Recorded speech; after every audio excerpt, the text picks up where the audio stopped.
पर्यटक एवं संस्कृत मंत्री ठाकुर जयवीर सिंह के करीबी कहे जाने वाले भाजपा नेता द्वारा एक दलित की जमीन पर अवैध रूप से कब्जा किया जा रहा है, जिसके चलते अब पूरा दलित परिवार उस जमीन पर अपने परिजनों के साथ अपनी बेशकीमती जमीन को बचाने के लिए 4 दिन से धरने पर बैठा हुआ है। लेकिन अभी तक पीड़ित परिवार को न्याय नहीं मिल सका। धरने पर एक महिला का स्वास्थ्य बिगड़ा, अन्य ग्रामीणों ने महिला को जिला अस्पताल में भर्ती कराया। न्याय नहीं मिलने पर करेंगे आत्महत्या।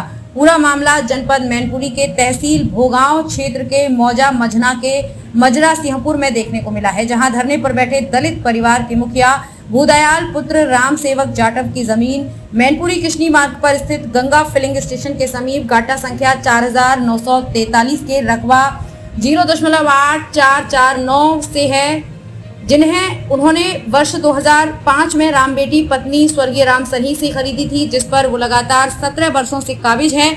उस पर जमीन पर सत्ताधारी नेता शिव प्रताप उर्फ राजू चौहान पुत्र छोटे सिंह निवासी खरपरी मैनपुरी ने इसी गाटा संख्या में शामिल एक हिस्सेदार से 32 बिस्वा जमीन का बैनामा करा लिया। अब वो 3 बीघा भूमि पर कब्जा करने पर तुले हैं। उन्होंने उस जमीन पर नींव खोदकर दीवार खड़ी कर रहे हैं। कई बार शिकायत करने के बाद राजू के खिलाफ कोई भी नहीं की कार्रवाई। न्याय की आस में 4 दिन बीत जाने के बाद भी धरना जारी।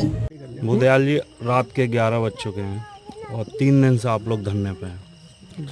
अब तक क्या प्रशासन की तरफ से कार्रवाई हुई है? अभी तक तो प्रशासन से कोई कार्रवाई हुई नहीं है जी। क्या मांग है आपकी और प्रशासन की ओर से क्या आश्वासन दिया? हमारी मांग यही है कि हमारी जो ज़मीन पर इन्होंने कब्जा किया उस ज़मीन को कब्जा मुक्त कर दें, मैं धरना ख़त्म कर दूंगा। प्रशासन से आपकी बात भी हुई थी पहले जी। क्या क्या शर्तें रखी थी आपने उनके सामने? प्रशासन के सामने यही शर्त रही कि हमारी ज़मीन मुक्त कर दी जाए और पैमाइश करके अगर उनकी जहाँ उनको दे दी जाए, हमारी वो हमें दे दी जाए।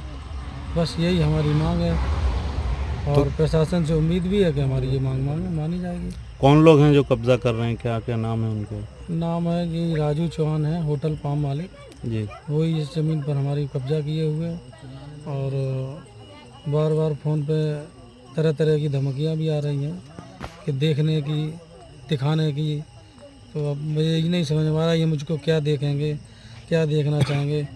जीवन में एक बार आदमी मरता है तो मार दें। अगर उनको ऐसा लगता है कि हमें मार के उनको जीवन भर संतुष्टि मिलती है तो मैं और मेरा परिवार यहाँ अकेला बैठे रहते हैं। जब चाहे तब वो इस लायक हैं, सक्षम हैं कि वो इस घटना को अंजाम दे सकते हैं। कल तहसीलदार साहब आए थे, क्या आश्वासन दिया आपको?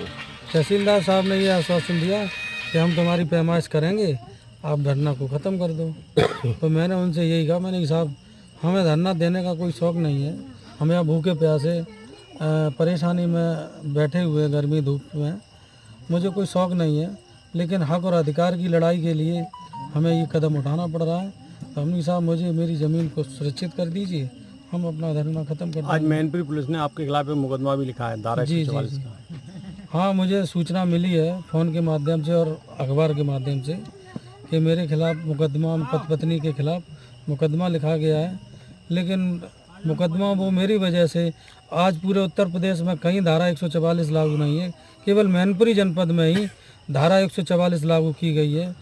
तो कहीं ना कहीं प्रशासन जो है मेरे खिलाफ़ कहीं ना कहीं षड्यंत्र रच रहा है। इस टाइप के अगर और भी मुकदमे लिखे जाएंगे तो क्या आप दबाव आएगा क्या आपके ऊपर? नहीं, बिल्कुल संभव है, मुकदमे लिखे जा सकते हैं, क्योंकि ये इतिहास गवाह रहा है कि मुकदमे ऐसे लोगों के साथ लिखे गए हैं और मेरे साथ भी ऐसा होने की अंदेशा है। मुकदमा लिखे जा सकते हैं, झूठे मुकदमे लिखना इनकी फितरत है और ये काम कर सकते हैं। कौन है ये राजू?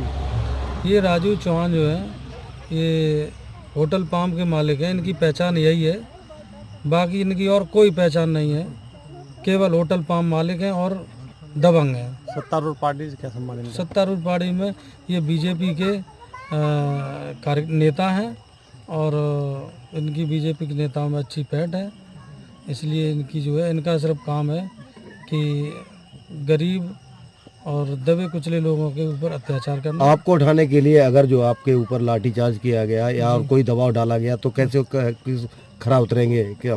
नहीं, हम उन सब चीज़ों के लिए तैयार हैं। लाठीचार्ज जो हमको कितना भी प्रताड़ित करें, लेकिन हम उठने वालों में से नहीं हैं। हम अपने हक और अधिकार की लड़ाई मरते दम तक लड़ेंगे और लड़ते रहेंगे।